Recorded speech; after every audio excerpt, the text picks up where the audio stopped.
एक शहर में पुलिस ने सभी चोरों को नाक में दम कर दिया था। सारे चोर एक के बाद एक पकड़े जा रहे थे। बस एक ही चोर जैसे तैसे बच गया था। वह कहीं छिप सा गया था। तब उसे के मन में एक ख्याल आया, क्यों ना मैं भगवा पहनकर साधु बन जाऊँ। ये दुनिया चोरों को तो जूता मारती है, लेकिन वही अगर मैं भगवा पहन लूँ तो मेरे पैर पे ये दुनिया अक्की पड़ी रहेगी। इस प्रकार साधु बनने का उसने ठाना। कुछ दिनों बाद पाखंडी साधु मधु, जो कि एक चोर बना हुआ था, उसमें एक कला थी कि बोलने में वो बहुत भी माहिर था। प्रवचन तो उसके बाएं हाथ का खेल था। इस कारण साधु की निकल पड़ती है। उसके बहुत शिष्य बन जाते हैं। कई लोग उसके आगे पीछे घूमने लगते हैं। उसे मुफ्त में खाने को मिलता है। बस उसे सांसारिक जीवन से छूटना का दुख रहता है। पाखंडी साधु जंगल में अपने शिष्यों के साथ रह रहा था। तभी उसके आश्रम में एक सेठ आया। सेठ को पाखंडी साधु में अपने बोलने की कला से प्रभावित कर दिया। साधु से मिलकर जब सेठ अपने घर पहुंचा तो उसे एक ख्याल आया। असल में सेठ को एक दुविधा थी कि उसके पास बहुत सोना था, जिसे चोरों के डर के कारण वह अपने घर में नहीं रख सकता था। उसने सोचा, क्यों ना सोना साधु के आश्रम में रख दिया जाए, क्योंकि साधु को कभी मोह माया हो ही नहीं सकती। वो तो भगवान का रूप होते हैं ना। किसी को ऐसे देवता पर शक भी नहीं होगा कि उनके आश्रम में सोना गड़ा हुआ है। ऐसा सोचकर सेठ दूसरे दिन सोना लेकर पाखंडी साधु के आश्रम आता है और उसे पूरी बात बताता है। फिर क्या था, पाखंडी साधु के मन में लालच आ गया। उसकी आंखें तो उस सोने से हटी नहीं रही थी। उस सेठ ने वो सोने की पोटली आश्रम में एक पेड़ के नीचे दबा दी और वो वहाँ से चला गया। अब साधु को कहाँ नींद आने वाली थी। वो तो रात भर उस सोने की पोटली के बारे में ही सोचता रहा। उसने सोचा कि अगर ये मुझे सोना मिल जाए तो मेरा जीवन तो संपन्न हो जाएगा, सांसारिक सुख भी मिलेगा जो इस भगवे कपड़े से छीन गया है। इस तरह साधु ने कई सपने रातों रात देख डाले। दूसरी तरफ सेठ सोने का आश्रम में रखकर संतुष्ट होकर सो रहा था।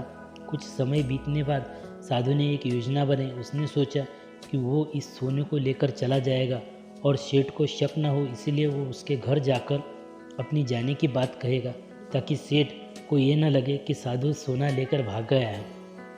अगले दिन साधु सेठ के घर आ जाता है। सेठ के पास एक व्यापारी बैठा रहता है। साधु को आता देख सेठ खुशी से झूम उठ जाता है और कई पकवान बनाकर उसे खिला भी देता है।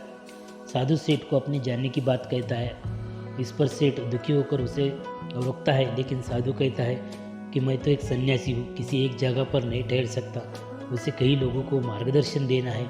ऐसा कहकर साधु बाहर निकलता है और जानबूझकर सेठ का घर का एक तिनका उठा ले जाता है। थोड़ी ही देर बाद साधु वापस आता है, जिसे देखकर सेठ वापस आने का कारण पूछता है। तब साधु कहता है कि आपके घर का एक तिनका मेरी धोती में लटक कर मेरे साथ जा रहा था, वही लौटाने आया हूँ भाई।